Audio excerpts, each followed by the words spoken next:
Is this a downfall to City? No. I think that Ruben Diaz, and I truly say this from the bottom of my heart, as a Benfica fan, I watched Ruben Diaz as a baby come up in this football scene. And at a very young age, this kid took leadership of a locker room like you've never seen before. This guy was a absolute leader in the locker room. And if you even just look up his videos at Benfica of him, it's in Portuguese, so you'll kind of have to translate it. But if you look at the way he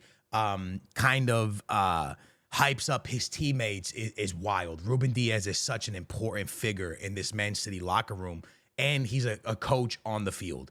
And I think a lot of people don't understand how important that is to a team. So at the end of the day, like I told you guys, man, it's a huge loss for City, but I don't think people should panic on City. Now, what happened today for City is where people should panic. I think that's where, if I'm a City fan, I'm a little bit alarmed, because injuries is one thing, right? But to be winning a game, I got to pull this up because to me, it's just absolutely insane. To be winning a game, you score in the 44th minute, the 53rd minute, and the 50th minute. So in 13 minutes, you're making it look like you're back, right? And then you get suffered on the 75th, 82nd, 89th. That's just not acceptable, no matter how many injuries you have. You're Man City, you still have a great lineup, you still have great players, you're winning 3-0, you're at home. Feyenoord is a fantastic team. Benfica lost to them as well. Great team, but this is not acceptable. To be winning 3-0 and to allow 3 goals, and that time frame at home, in my opinion, is where the problem is. But one thing I do want to talk about is how beautiful the Champions League is. I thought this new format was going to be terrible, but we have seen some pretty darn awesome, exciting games. And we've seen some teams that we kind of expected to dominate, and teams that haven't, that we didn't, to do that, right? So what am I saying? Like, I expected Inter to be somewhere to the top. Barcelona is always a team that we should have respect for and know that they can win the Champions League. And congratulations to them winning today, right? They won. I didn't get to watch that game because I was watching the Sporting Arsenal game, which we'll talk about in a minute. Bayern beat PSG 1-0. And Barcelona won 3-0. And Barcelona won 3-0 against a team that's been having a very good campaign in the Champions League, a team that was on 10 points, right? And Barcelona went there and took care of business. Barcelona went to that game and took care of business. So 12 points, Barcelona now definitely a favorites to win the Champions League. I don't care what anybody says. The reason I think Barcelona is a favorite to win a Champions League is this season, with the way stuff's going for City, with the way this up and down season, there's no team really taking the season by storm. And I think the team that's been the most consistent is Barcelona and Liverpool. I think they've been the most consistent teams in their leagues and in the Champions League. And I would say the same for Inter Milan as well. I don't want to put Inter down, but Inter's in third place of their league, right? So but that league is like you're like 1 point separates like first place and fifth place. Crazy. It's City is crazy right now. But Inter is not top of their league, where Barca's top of their league, Liverpool's top of their league, and they're really cooking in the Champions League. They've been the most consistent. What I'm sad for this season is Sporting. As a Benfica fan, so Benfiquista, right? So being a Benfica fan, I should want to see Sporting and Porto suffer. My cousin's a Sporting fan, and I talk to him every night about football. We're big football fans, we are. And I told him that, let's say Benfica comes back and wins the league. We're 4 points behind Sporting. It doesn't feel good because Ruben left.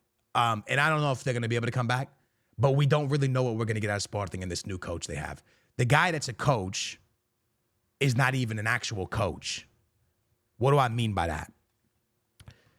João Pereira is a coach that's becoming a coach. He's not done with his schooling yet. So they have a manager sitting in his seat, but yet he's the actual coach, but he can't be the one that stands up and talks to the players. Does that make sense? Until he finishes like all of his stuff, all the tests he has to pass and stuff, he's not actual manager yet. It's the same thing they did with Ruben Amorim. He's sitting in the assistant chair. Ruben Amorim, when he first got to Sporting, sitting in the assistant chair. And there's another manager that's up on the sideline screaming at the players because you can't have that conversation with the players because you're not the actual manager. Does that make sense? So they're trying this system that they did with Ruben with João Pereira again. And I'm going to be 100% honest with you. João Pereira and Ruben both played at Benfica. They're players that came through Benfica, and I know them very well. And João Pereira ain't Ruben Amorim. Ruben Amorim is a fantastic manager. And Sporting hit lightning one time. It's hard to hit it again. And I'm not saying João Pereira is not going to be the guy. But first of all, this Arsenal game, it's like their first loss this season, I think, for Sporting, and they lose bad to Arsenal. I think they were going to lose to Arsenal no matter what, even with Ruben. I think they beat City, and they beat City bad, but they caught City at a really bad time. And Sporting's a fantastic team, and Jokeres is a fantastic player. But Arsenal's a really, really good team. And I think even with Ruben there, I think they would have got maybe a tie. They could have won the game, but I don't think it was going to be what they did to City. Chances are they might have lost to Arsenal, okay? But this is bad. This was a really, really bad loss. And to me, it sucks because this happens a lot with big teams and smaller teams. Let me explain.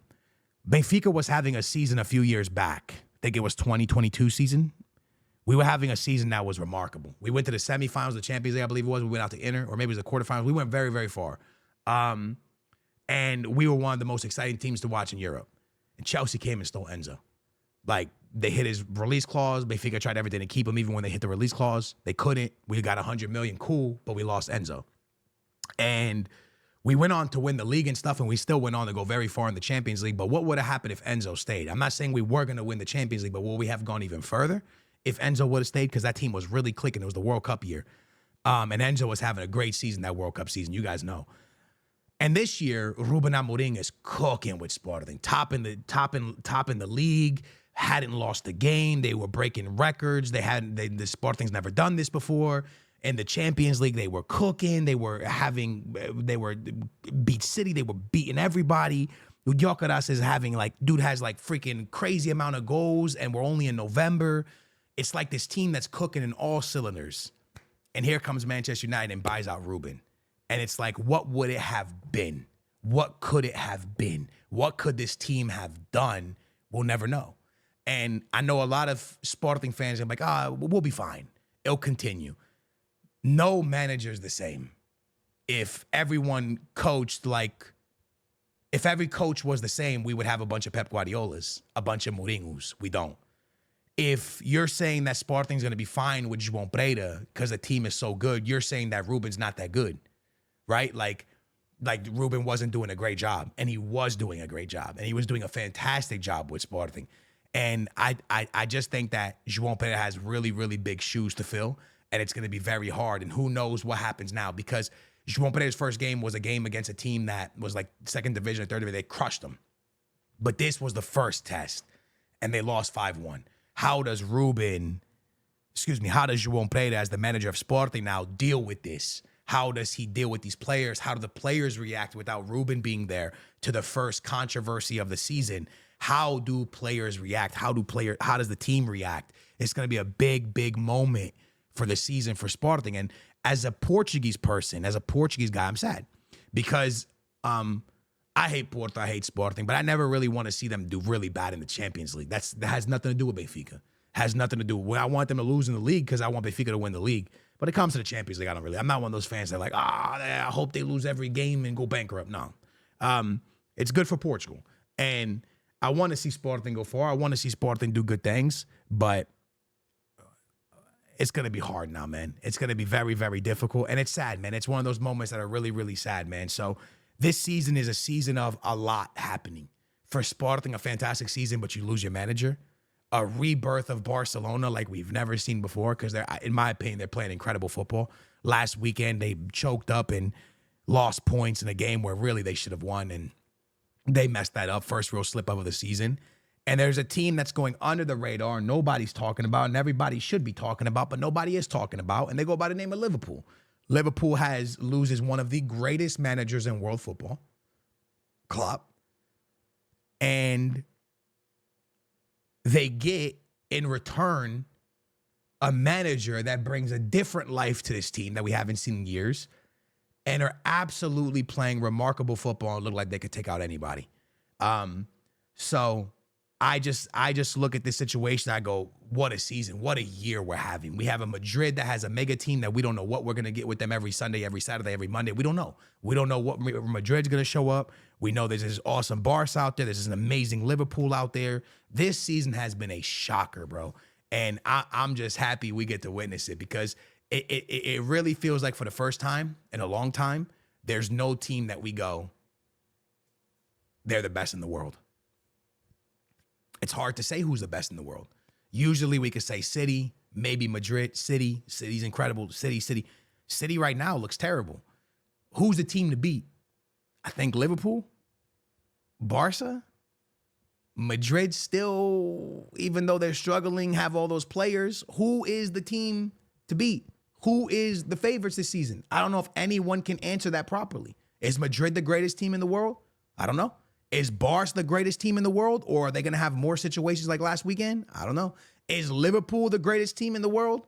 You know what I'm saying? Are they going to re-sign Salah? What's going on there?